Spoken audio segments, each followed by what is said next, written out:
com a gente, Pica-Pau. Esta informação veio de Alberto Rivera, ex-sacerdote jesuíta, após sua conversão ao cristianismo protestante. É extraído do livro O Profeta, publicado por TIC Publications. Desde a sua publicação, após várias tentativas mal-sucedidas contra a sua vida, ele morreu repentinamente de intoxicação alimentar. Seu testemunho não deve ser silenciado. Dr. Rivera ainda fala conosco. O que eu vou lhes dizer é o que aprendi em encontros secretos no Vaticano, quando era padre jesuíta, sob juramento e indução. Aliás, eu já li para vocês aqui o quão capetônico, maligno e nefilítico é o juramento de um jesuíta. Meu irmão, não tem salvação. A não ser que a pessoa fuja da ordem. Mas um jesuíta lá dentro não tem salvação. O juramento é capetônico.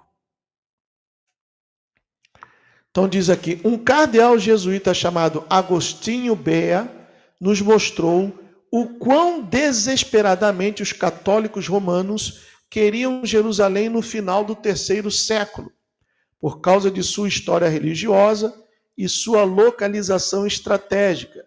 A Cidade Santa foi considerada um tesouro inestimável. Um esquema teve que ser desenvolvido para tornar Jerusalém uma cidade católica romana. Está vendo esse símbolo aqui dos jesuítas? IHS, Isis, Horus e Set, a trindade demoníaca egípcia. A grande fonte inexplorada de mão de obra que podia fazer este trabalho eram os filhos de Ismael. Os pobres árabes foram vítimas de um dos planos mais inteligentes já planejados pelos poderes das trevas. Os primeiros cristãos foram a todos os lugares com o evangelho, estabelecendo pequenas igrejas, mas encontraram forte oposição.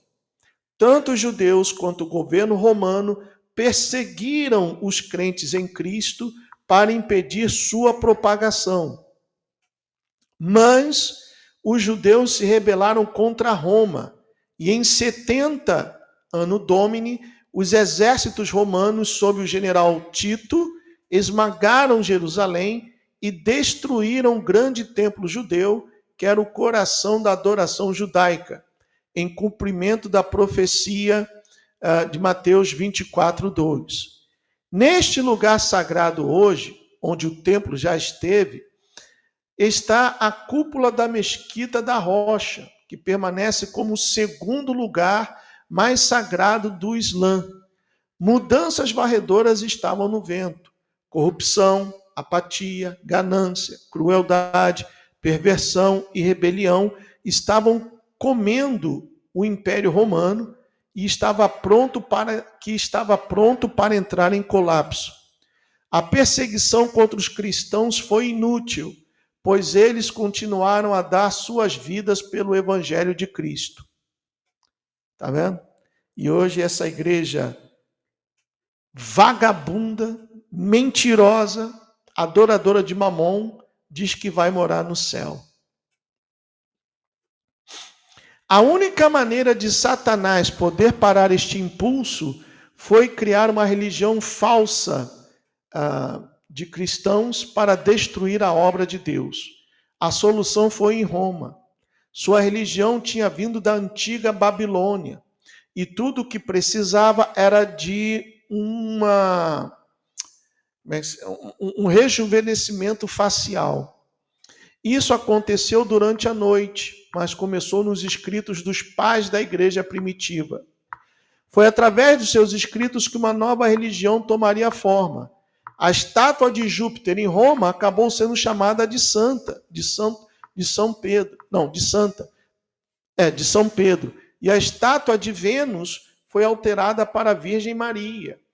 O local escolhido para sua sede ficava em uma das 7 colinas chamada Vaticanos, o lugar da serpente, onde ficava o templo satânico de Jano. Lembram-se daquele ritual do jubileu, do Chiquinho que abriu as portas, agora podemos dizer do falecido Chiquinho, do Deus Jano, de onde vem o nosso mês de janeiro.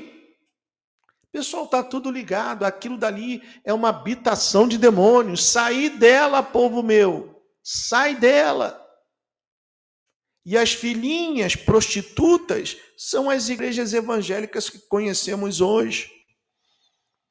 A grande religião falsificada foi o catolicismo romano, chamado Mistério Babilônia a Grande, a mãe das prostitutas e abominações da terra. Apocalipse 17:5. Ela foi levantada para bloquear o evangelho, massacrar os crentes em Cristo, estabelecer religiões, criar guerras e embriagar as nações com o vinho de sua fornicação, como veremos. É o que está escrito em Apocalipse 17. A mulher prostituta, Babel, a grande, vestida de escarlata, que é a cor oficial do Vaticano. As três religiões principais têm uma coisa em comum. Cada um tem um lugar sagrado, onde procuram orientação. O catolicismo romano olha para o Vaticano como a cidade santa. Os judeus olham para o Muro das Lamentações em Jerusalém. E os muçulmanos olham para Meca com sua cidade santa. Cada grupo acredita que recebe certos tipos de bênçãos pelo resto de suas vidas por visitar seu lugar sagrado. No início, os visitantes árabes traziam presentes para a casa de Deus. E os guardiões da Caaba é esse cubo negro aqui, ó, que eles têm que dar 7 voltas ao redor da Caaba, e quando termina a 7ª volta tem que beijar a pedra, que eles dizem que caiu do céu, para ter os seus pecados perdoados. Então, os guardiões da Caaba eram graciosos com todos os que vinham. Alguns trouxeram seus ídolos e, não querendo ofender essas pessoas, seus ídolos foram colocados dentro do santuário. Disse que os judeus olhavam para a Caaba como um tabernáculo periférico do Senhor, com veneração, até que se tornou poluído com ídolos. Aí aqui está a imagem da Caaba, na cidade de Meca. Está aqui. Em uma disputa tribal sobre um poço, Zamzam, o tesouro da Caaba e as ofertas que os peregrinos haviam dado foram despejados no poço e estava cheio de areia. Desapareceu. Muitos anos depois, Adib al-Mutalib recebeu visões dizendo-lhe onde encontrar o poço e seu tesouro. Ele se tornou o herói de Meca. E ele estava destinado a se tornar o avô de Maomé. Antes deste tempo, Agostinho tornou-se o bispo do norte da África e foi eficaz em ganhar árabes para o catolicismo romano, incluindo tribos inteiras. Foi entre esses convertidos árabes ao catolicismo que o conceito de procurar um profeta árabe se desenvolveu. O pai de Maomé morreu de doença, e os filhos nascidos de grandes famílias árabes em lugares como Meca foram enviados para o deserto para serem amamentados e desmamados e passar parte de sua infância com tribos beduínas para treinamento e para evitar as pragas nas cidades. Depois que sua mãe e seu avô também morreram, Maomé esteve com seu tio, quando um monge católico romano soube de sua identidade e disse: leve seu filho, irmão, de volta ao seu país e guarde-o contra os judeus, pois por Deus, se eles o virem e souberem dele o que eu sei, eles interpretarão o mal contra ele. Grandes coisas estão reservadas para este irmão, seu filho. Está vendo como eles são vagabundos? Miseráveis. Hoje eu tô rasgando o véu, né? Hoje eu estou chutando o pau da barraca, porque dá nojo, pessoal. Dá nojo tudo isso. O monge católico romano acendeu as chamas para futuras perseguições judaicas nas mãos dos seguidores de Maomé. O Vaticano queria desesperadamente Jerusalém por causa de seu significado religioso, mas foi bloqueado pelos judeus. Só que agora Israel tem um acordo com o Vaticano. Um não, dois. O mais recente é o chamado Nuestra Aetat. Acho que é nossa idade no latim. Outro problema foram os verdadeiros cristãos do norte da África, que pregavam o evangelho. O catolicismo estava crescendo no poder, mas não tolerava a oposição. De alguma forma, o Vaticano teve que criar uma arma para eliminar tanto os judeus quanto os verdadeiros cristãos que se recusaram a aceitar o catolicismo romano.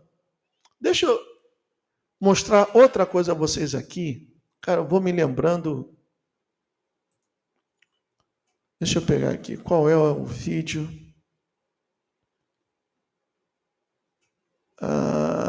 É esse aqui. Deixa eu ver se é esse aqui, pessoal. Vou tocar só um pedaço.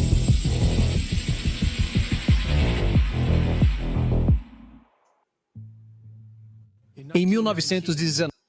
Não, nem esse aqui não. Mas depois eu vou tocar esse aqui também. Ah, já sei onde é que está. Depois eu volto aqui, pessoal. É que eu vou me lembrando e se eu deixar eu acabo esquecendo, porque são informações importantes. Deixa eu trazer aqui. Está aqui. Esse vídeo aqui.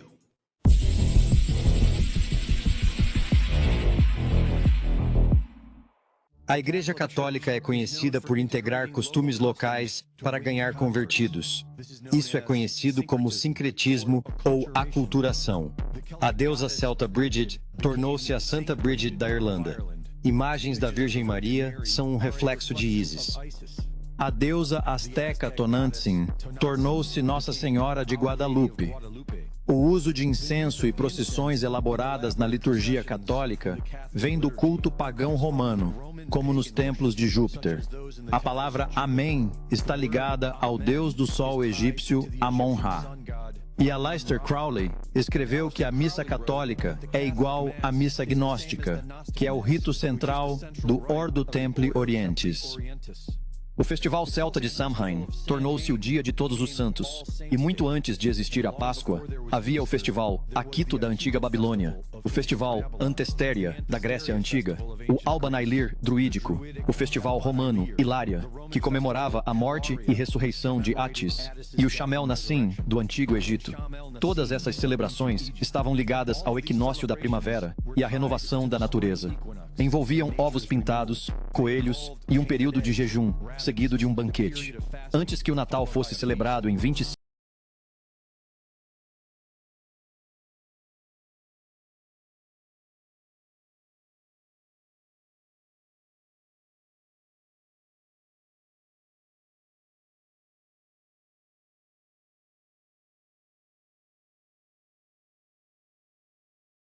de dezembro, existia o festival pagão romano Saturnália e a festa do Sol Invicto. Estas eram celebrações do solstício de inverno. Sem o Sol, não estaríamos vivos, e assim, a humanidade tem venerado o Sol desde a Babilônia, principalmente durante o solstício de inverno.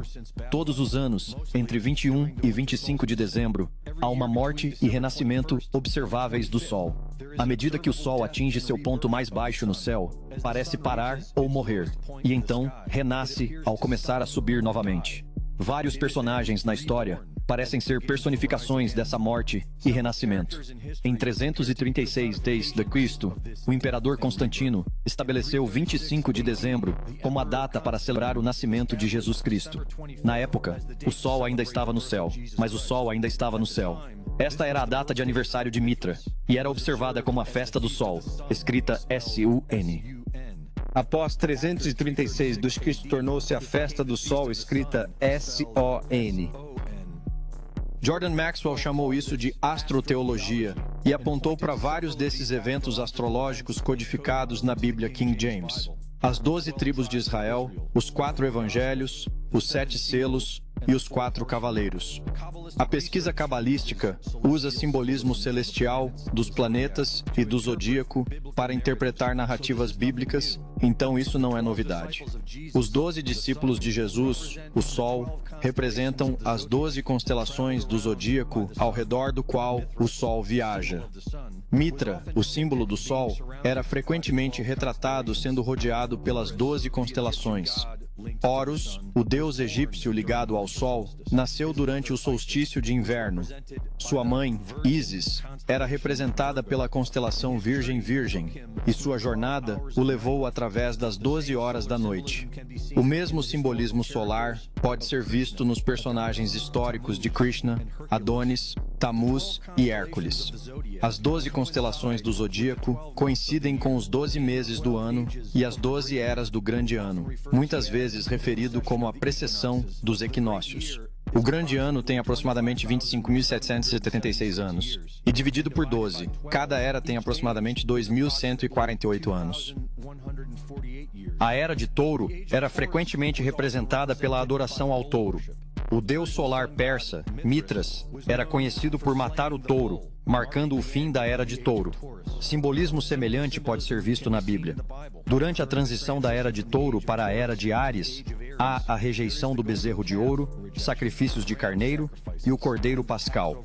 De Áries para Peixes, há Jesus como o Cordeiro de Deus, fazendo a transição para o simbolismo do peixe. E de Peixes para Aquário, que é onde estamos agora, há imagens de portador de água em textos proféticos e apocalípticos. A própria cruz é um símbolo solar antigo, com seus 4 braços representando os solstícios e equinócios, que dividem as 4 estações. E o sol na cruz é o sol em seu ponto mais baixo durante o solstício de inverno, antes de subir novamente. Você pode encontrar muito mais desta pesquisa fascinante no trabalho de Jordan Maxwell e Michael Sarian. Greg Reese reportando para você. Tenho o prazer de compartilhar. Eu queria, estava aqui puxando pela minha mente, eu lembro de uma igreja que o pastor estava falando e atrás tinha essa cruz aí, a cruz com um círculo, que simboliza o solstício, e é verdade. Um símbolo pagão dentro de uma igreja. Aí depois esse pessoal quer saber por quê? Por quê? Uai! O número de desigrejados está crescendo, meu irmão. Baby! Querem saber por que o número de desigrejados está crescendo. Porque quem é do Pai, quem realmente teve o encontro com Ele, não aceita essa cafajestagem aí, não. Não aceita essa vagabundagem, não. É o pessoal retardado que diz lá que o Deus do Antigo Testamento é o diabo, é o Crislã, é o sionismo cristão que está de moda agora, é outros aí endemoniados ensinando Cabalá como se fosse evangelho. Mas tudo isso é bíblico. O Pai disse que nos últimos tempos viriam muitos enganadores, muitos falsos profetas, muitos falsos pastores. Porque eles têm necessidade de criar uma novidade, um outro bezerrinho. E estão usando esse moleque aí que não sabe nem se limpar direito, o trombadinha do Pix, que tem só 15 anos, está pedindo R$1.000. Quando chegar a 20 anos, ele vai pedir de 10 mil para cima. Portanto, meu amigo, leia a sua Bíblia. Leia a sua Bíblia. Porque quando você abre a sua Bíblia, o Pai fala contigo. Eu estou mostrando a você hoje, especialmente hoje, para ser sincero, eu tinha em mente fazer essa live, mas com outro espírito. Com outro espírito. E, sinceramente, vocês que estão aqui desde o início, comecei rindo com o resumo da história dos vagabundos dos papas. Comecei rindo aqui pra caramba, mas agora eu estou irritado. Eu estou irritado porque, infelizmente, tem muitas almas sendo enganadas. Muitas almas sendo enganadas. E tem muitos sem vergonha, safados mesmo. A palavra correta é safados, que se aproveitam da pouca cultura das pessoas, da ignorância das pessoas, para ganhar dinheiro. Por isso eles são adoradores de Mamon. Por isso eles são adoradores de Mamon. Você consegue imaginar assim, e Yeshua pedindo R$1.000, se ele estivesse hoje entre nós? Quem vai fazer a campanha? Eu quero 10 pessoas com. Isso é um assinte, é um abuso, é um crime. Eu quero 10 pessoas com R$1.000 aqui agora. É um assinte, pessoal. É um abuso isso. Eu estou esperando pacientemente, mordendo a minha língua, porque já vem aí o 8º rei, o falso profeta, que vai preparar o caminho para a aparição do anti-Mashiach. Aparecendo o anti-Mashiach, ninguém vai subir, que é outra mentira. Ninguém vai subir. No mesmo dia, eu peço até, se eu estiver trabalhando, eu peço até, me dá o day off, o resto do dia off.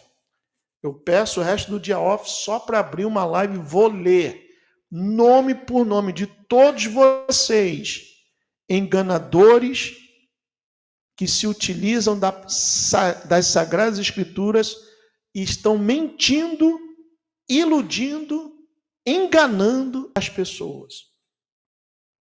Porque os primeiros cristãos não criam assim. Não criam. Essa coisa de arrebatamento pré-tribulacional tem pouco mais de 200 anos. 250, se muito. Um pouco mais de 200 anos. Eu vou citá-los nominalmente. E vou falar, agora vai lá no canal do pastor. Se você souber onde ele mora, toca lá na porta dele. Eu quero meu dinheiro do curso, da comunidade fechada. Eu quero meu dinheiro da apostila, do PDF, porque você falou que eu seria arrebatado, eu seria arrebatada, e o anti-Mashiach já se manifestou e ninguém foi arrebatado.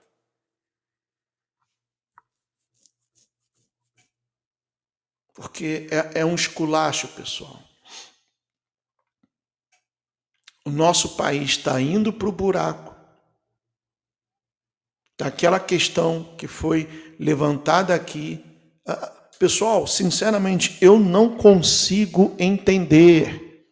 Não consigo entender. Por quê? Por quê? Porque o Brasil é o único país que está insistindo com essa bosta dessa terapia genética nas crianças. Eu não consigo entender. Se alguém puder, por favor. Eu tenho a cabeça grande, o teto está ficando branco, 60 anos. Eu não consigo entender. Se alguém puder me explicar o porquê, me der uma razão. Está todo mundo rejeitando essa porcaria. Mas o Brasil não, nós queremos.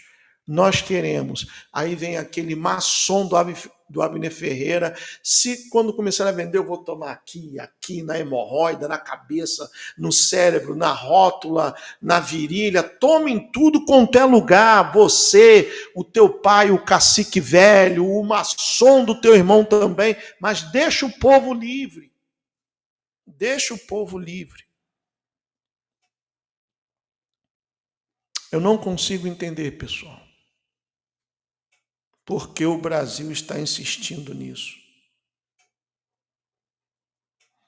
Deixa eu só mostrar aquele vídeo que eu falei, não, esse daqui eu vou tocar depois, porque domingo foi o aniversário do Bigode Proxeneta, e no X e também no Telegram, vários grupos celebraram o aniversário do cara. Vários grupos celebraram o aniversário do cara. Incrível, mano. É incrível. Cadê? Aqui, ó. Aqui. Eu vou ter respeito com um cara desse, cara? Não dá. Não dá para respeitar, não, meu amigo. Eu tô com o meu medidor de bosta já passou da minha cabeça. Não dá para respeitar um cara desse. Não venha me falar que um cara desse é um homem de Deus. Não dá. Não dá, cara. Não dá, por favor, me desculpe, mas não dá, não. Cadê o vídeo? Esse aqui.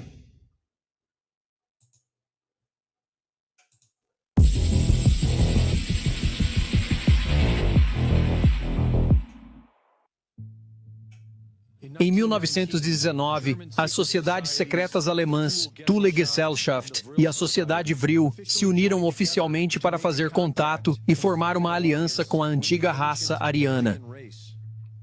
Eles supostamente tiveram sucesso e adquiriram informações sobre um sistema de propulsão exótico que entregaram aos engenheiros alemães. Em 1923, o engenheiro alemão Hermann Oberth publicou um livro sobre o desenvolvimento de espaçonaves intitulado The Rocket to the Planetary Spaces e fundou a Sociedade de Viagens Espaciais em 1927. Wernher von Braun foi um membro fundador. Hermann Oberth afirmou que ele e sua equipe foram ajudados por pessoas de outros mundos e, em 1939, os alemães começaram a explorar a Antártida. Documentos encontrados após a guerra mostram uma tecnologia exótica sendo desenvolvida em segredo conhecida como D-Glock, relatada por afetar o campo espacial temporal ao seu redor. Em 1945, 2 submarinos alemães foram capturados na costa de Mar del Plata, rumo à Antártida. Foi encontrado um mapa com instruções para uma base subterrânea. Em 1946, a Marinha dos Estados Unidos lançou a Operação High Jump, uma operação militar classificada sob o disfarce de uma exploração científica. Foi abruptamente encerrada e, no retorno, o almirante Richard Byrd disse à imprensa chilena que os Estados Unidos deveriam adotar proteção contra a possibilidade de uma invasão vindo das regiões polares. Em 1947, um disco voador caiu em Roswell, Novo México. Semanas depois, a Lei de Segurança Nacional foi promulgada e a CIA foi criada. Em 1952, OVNIs foram relatados em Washington, D.C. Caças foram enviados, mas não conseguiram alcançá-los. Os operadores de radar estavam convencidos de que os alvos eram objetos metálicos sólidos. Em 1958, a NASA foi fundada com Wernher von Braun desenvolvendo foguetes e 2 anos depois tornando-se diretor da NASA.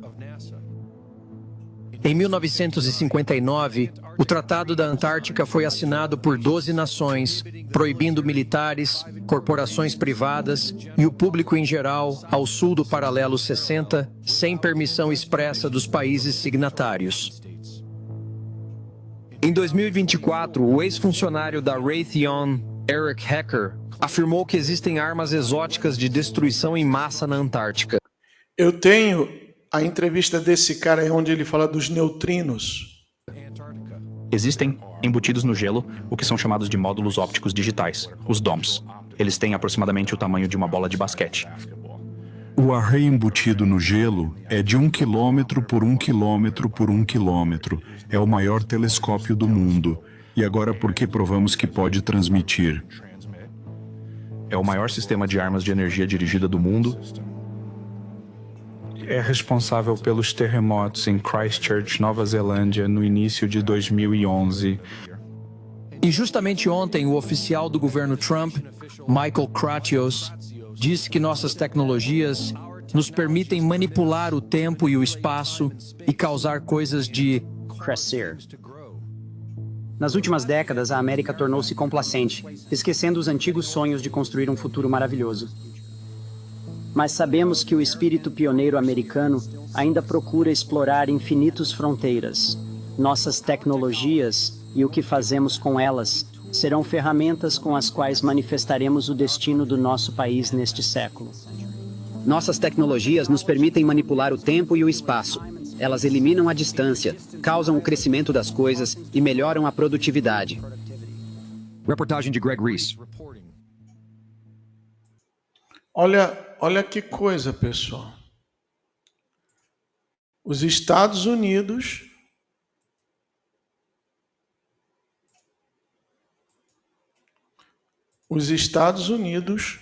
desenvolveram armas que manipulam tempo e espaço.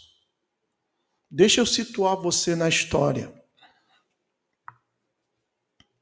Quando a Alemanha perdeu a guerra, porque a Alemanha estava dando uma coça nos aliados. A Alemanha do bigodinho proxeneta. Eles tinham o U-Boat, que era um submarino, que ficava 2 horas sem vir à superfície, e os aliados não tinham essa tecnologia. E só o U-Boat acabou com toda uma esquadra do Reino Unido. Então, os alemães disseram para os aliados o seguinte: olha, vamos acabar com a guerra, não vamos tomar terra de ninguém, cada país vai ficar com o seu território, porque já morreu muita gente, vamos parar com isso. Aí o que aconteceu? Pessoal lá do Reino Unido, os CEO, né? Não é CEO não, CEO não é animal que está no cio não, eu estou falando abreviado. Os CEO disseram assim: não aceitem a oferta de rendição não. Nós vamos trazer os Estados Unidos para essa guerra. Porque até então os Estados Unidos estavam neutros. País crescendo, a produção industrial. Nós vamos trazer os Estados Unidos.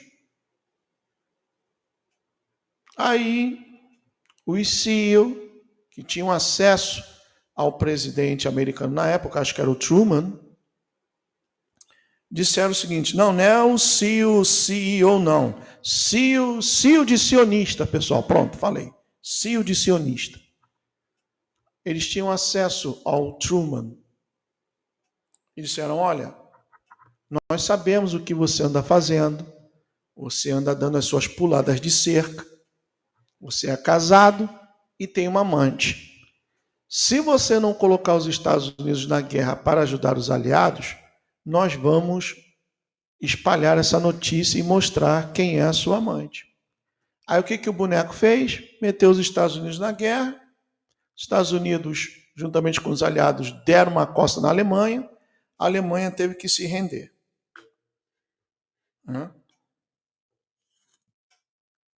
Então, começou uma corrida desenfreada, louca, entre Estados Unidos e, na época, a União Soviética, para ver quem conseguia trazer mais cientistas alemães.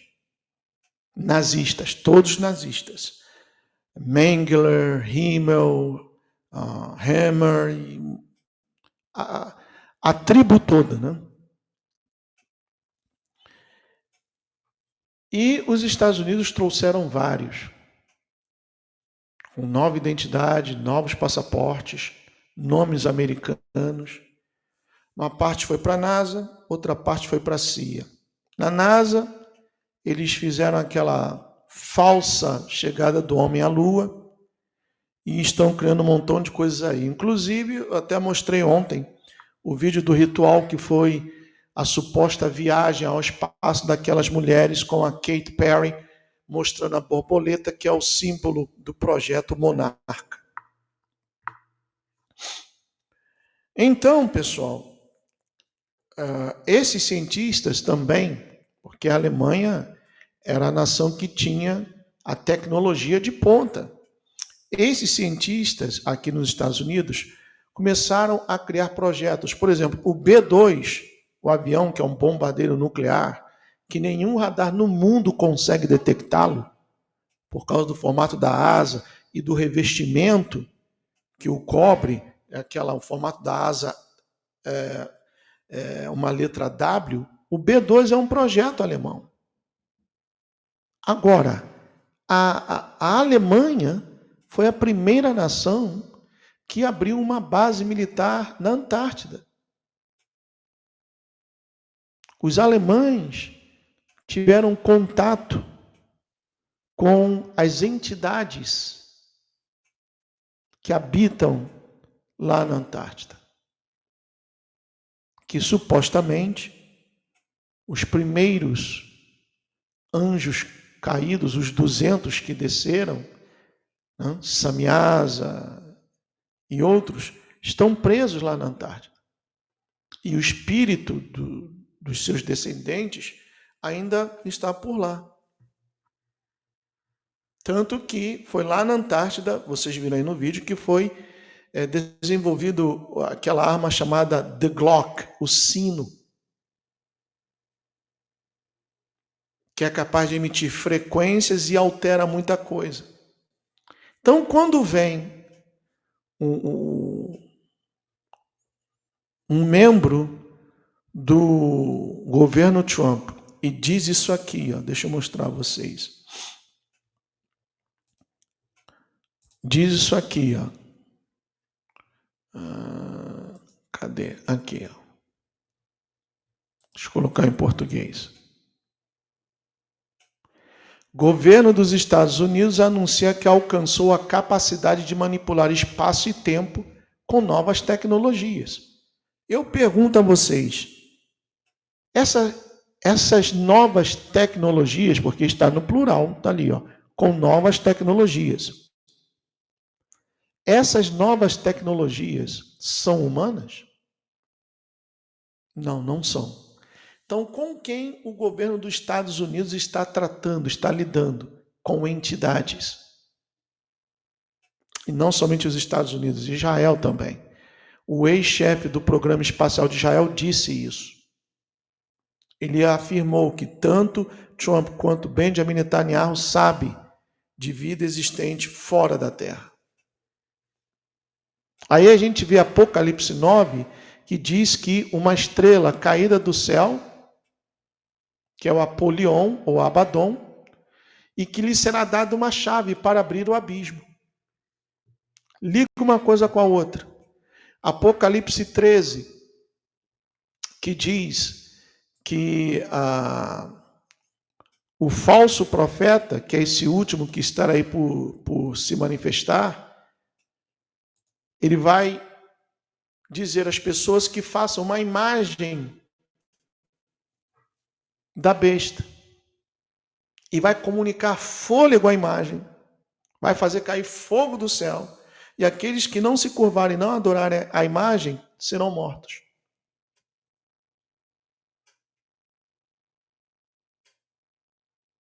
E tem gente dando R$1.000 nas mãos de um moleque que não sabe nem limpar o furico direito e fala, eu não sou pregador, eu sou profeta. Aí é para acabar, meu amigo. É para acabar. Vem tsunami, vem terremoto, vem aquilo que está para vir do espaço que o pessoal anda falando aí, vem também, vem tudo, porque está esquisita a coisa.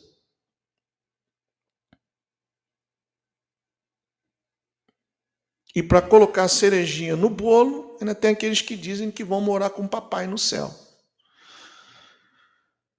A gente tem que contar até 50 para ver se relaxa, né? Olha, deixa eu voltar aqui. Tem muita coisa, pessoal. Eu vou ter que ir novamente amanhã, vou voltar a falar disso. Aqui, ó. Eu nem cheguei na metade. Mas eu vou terminar esse parágrafo aqui. Olha só. Outro problema foram os verdadeiros... Opa, deixa eu compartilhar aí, pronto. Outro problema foram os verdadeiros cristãos do norte da África, que pregavam o evangelho. O catolicismo romano estava crescendo no poder, mas não tolerava a oposição.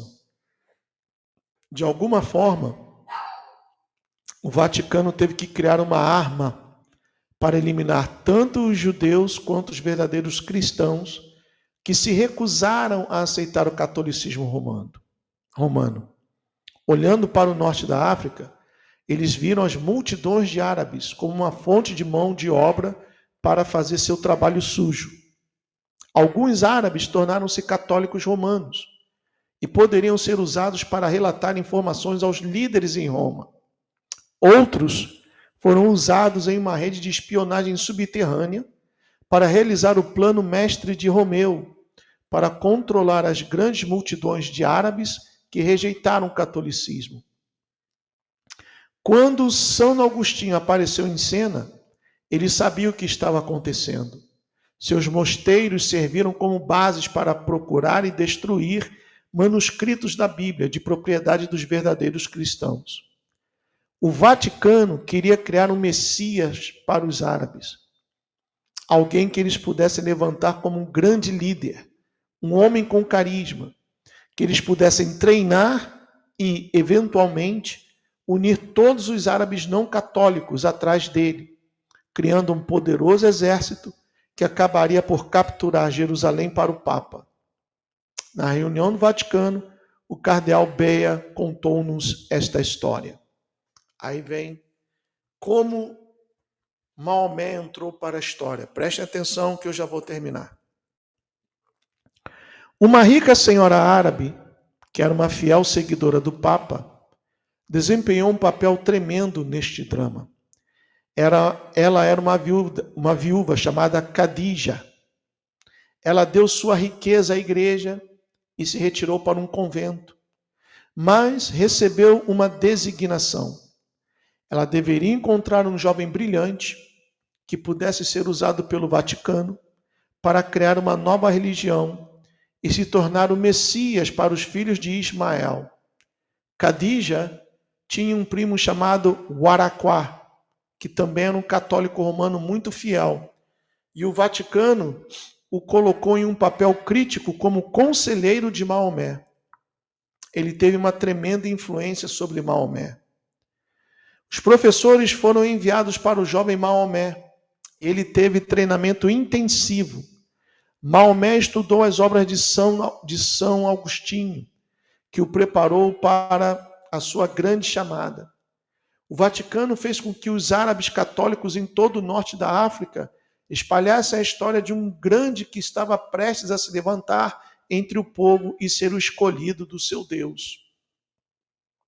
Enquanto Maomé estava sendo preparado, mas Maomé era analfabeto, não sabia ler nem escrever, ele teve que decorar tudo. Enquanto Maomé estava sendo preparado, foi-lhe dito que seus inimigos eram os judeus e que os únicos cristãos verdadeiros eram católicos romanos. Ele foi ensinado que os outros que se autodenominavam cristãos eram, na verdade, impostores perversos e deveriam ser destruídos. Muitos muçulmanos acreditam nisso. Daí o porquê eles têm prazer, eles dizem que é um mandamento do profeta, eles consideram o analfabeto um profeta e eles têm como mandamento matar judeus e cristãos. Aí eu vou parar por aqui. Amanhã a gente continua com esse borogodó. Porque é muita coisa, pessoal. É muita coisa. A gente não sabe ainda da história a quarta parte. Mas o que estamos aprendendo aqui, isso nem em faculdades você irá aprender. Que dirá dentro de uma igreja. Bom, novamente, recordando as pessoas, nós começamos hoje a campanha para a dona Francine, perdão, que está com um tumor no cérebro. E ela e seu marido moram numa zona rural em Sorocaba e precisam ir à cidade. E cada escaneamento do cérebro para medir o tamanho do tumor e ver o desenvolvimento do tumor parece que custa R$600, fora passagem para a cidade, comida, etc. Então, basta você apontar para esse QR Code ou QR Code e a chave Pix é o número do telefone dela. Vocês, eu até aconselho, liguem para ela, conversem com ela, orem por ela, no telefone com ela, tá bom? Ninguém está obrigado a ajudar. Quem puder e quiser, tá aí, basta você escanear com a câmera do seu telefone e vai aparecer, tá bom? Caso você não possa ajudar, não se entristeça. Caso você não possa ajudar financeiramente, não se entristeça. A mente já está falando, não se entristeça. Ajude com as suas orações. E é uma situação bem delicada. Bem delicada. Então, vou deixar um tempinho aí para... Acho que eu tenho aqui também no... Deixa eu ver aqui.